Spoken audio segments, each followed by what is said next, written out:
নমস্কার, আপনারা দেখছেন রূপম টিভি। 2024-এর লোকসভা, আর সেই লোকসভায় বিজেপি, পশ্চিমবাংলার বিজেপি টার্গেট করেছিল তারা 22 থেকে 25টি আসন জিতবে। শুভেন্দু অধিকারী জোর দিয়ে বলেছিলেন তারা বেশি আসন পাবে, তৃণমূলের চাইতেও বেশি আসন পাবে 100%। কিন্তু যখন ভোটের রেজাল্ট আসলো দেখা গেল তৃণমূল কংগ্রেস 29টি আসন পেয়েছে, বিজেপি মাত্র 12টি আসন পেয়েছে।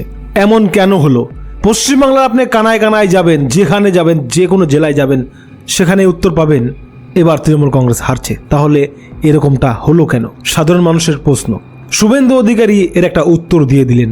রানাঘাটের এক সভা থেকে শুভেন্দু অধিকারী পরিষ্কার জানিয়ে দিলেন কেন বিজেপি 12টা আর তৃণমূল কংগ্রেস 29টা।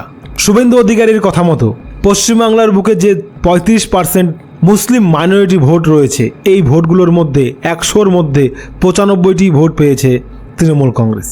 শুভেন্দুর কথা মতো তৃণমূল কংগ্রেস ভয় দেখিয়েছে মুসলমানদের, বলেছে এনআরসি সিএএ করে আপনাদের তাড়িয়ে দেওয়া হবে। 400 আসন পেলে, মোদি যদি 400 আসন পায়, হিন্দু রাষ্ট্র হবে, আপনাদের তাড়িয়ে দেবে। সেই ভয়ে মুসলমানরা কিন্তু তৃণমূলে ভোট করেছে। এটা একটা কারণ ধরেছে শুভেন্দু অধিকারী।